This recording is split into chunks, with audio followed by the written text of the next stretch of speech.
wabarakatuh. Hai teman-teman semuanya, bagaimana kabar kalian hari ini? Sehat semua ya? Alhamdulillah. Di sini Ibu sengaja menjemput kalian dengan teman-teman supaya lebih akrab ya. Sekarang perkenalkan, nama saya Ridho Wahyu Hapsari, lebih dikenal dengan Ayu Hapsari. Kalian cukup memanggil saya Ibu Ayu. Sebelum kita lanjutkan, mari kita membaca basmalah dulu yuk. Posisi kita berdoa. Bismillahirrahmanirrahim.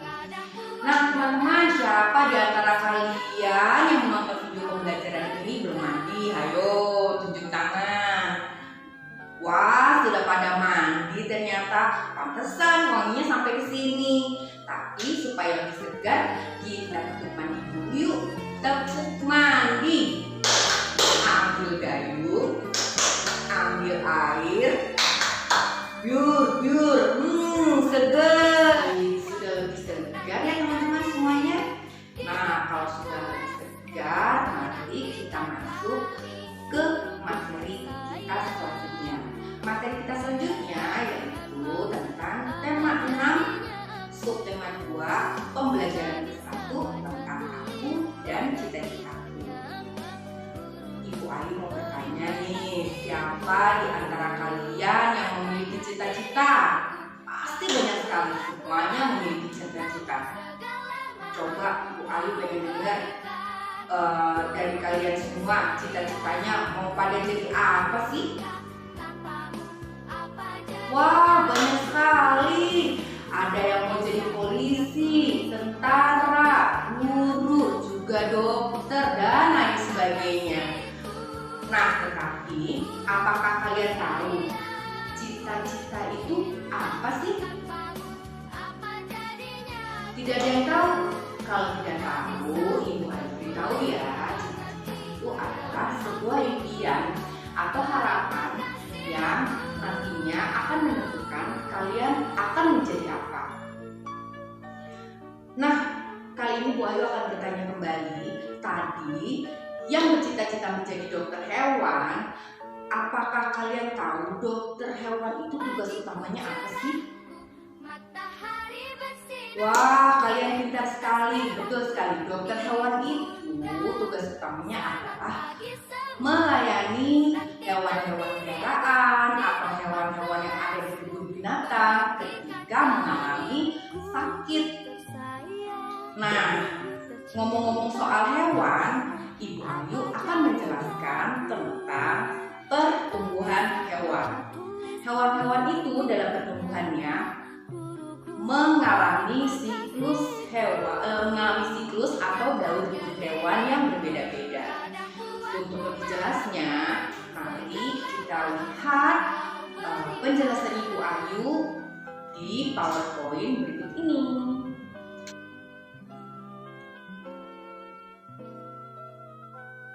Daur hidup hewan, perubahan tahapan hidup hewan dari organisme pertama kali hidup di bumi hingga menjadi organisme dewasa. Tahapan daur hidup hewan. Daur hidup hewan ada yang mengalami metamorfosis, ada yang tidak. Contohnya kucing. Mengapa disebut tidak mengalami metamorfosis? Karena pada daur hidup tanpa metamorfosis, hewan hanya mengalami perubahan ukuran tubuh namun tidak mengalami perubahan bentuk. Selain kucing, contoh yang tidak mengalami metamorfosis adalah ayam. Metamorfosis sempurna. Metamorfosis sempurna dialami oleh hewan yang pada saat lahir memiliki bentuk tubuh yang sangat berbeda sekali dengan induknya. Hewan ini harus melalui beberapa tahap untuk memiliki tubuh yang sama dengan hewan dewasa. Hewan yang mengalami metamorfosis sempurna yaitu kupu-kupu, nyamuk, katak, ngengat, dan lalat. Nyamuk dan kupu-kupu memiliki 4 tahapan dalam daur hidupnya. Metamorfosis tidak sempurna. Hewan yang mengalami metamorfosis tidak sempurna, bentuk hewan muda mirip dengan induknya, tetapi ada bagian-bagian tubuh yang belum terbentuk, misalnya sayap. Contohnya pada capung, kecoa, jangkrik, dan belalang. Gambar metamorfosis sempurna seperti yang terlihat di bawah ini adalah daur hidup nyamuk. Lalu, gambar selanjutnya dapat kita lihat di sini adalah siklus hidup kupu-kupu. Siklus hidup kupu-kupu ini juga termasuk metamorfosis sempurna. Gambar selanjutnya adalah gambar metamorfosis tidak sempurna, contohnya pada kecoa. Setelah kalian lihat PowerPoint ya tadi, bagaimana kalian sudah mengerti bukan siklus pertumbuhan hidup hewan? Kalau sudah mengerti, kita kerjakan soal berikut ini yuk. Namun sebelum kita masuk ke soal berikutnya, kita simpulkan terlebih dahulu dari materi yang tadi Ibu jelaskan dari pelajaran Bahasa Indonesia, kemudian pelajaran IPA, yaitu adalah cita-cita adalah sebuah harapan atau impian yang akan menentukan akan menjadi apa kalian nanti. Dokter hewan adalah dokter yang menangani hewan piaraan atau hewan di kebun binatang ketika sakit. Siklus hidup hewan ada yang mengalami metamorfosis, ada yang tidak.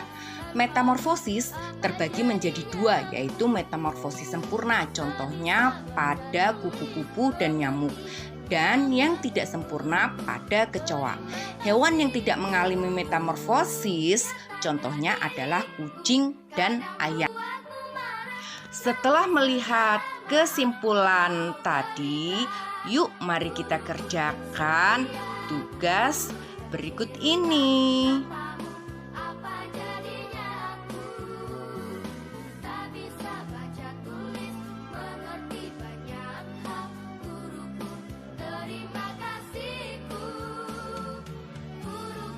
Nah teman-teman semua, ini adalah soal yang harus kalian kerjakan ya teman-teman. Selamat mengerjakan. Nanti jika kalian sudah selesai, kalian kumpulkan tugasnya di Google Classroom ya.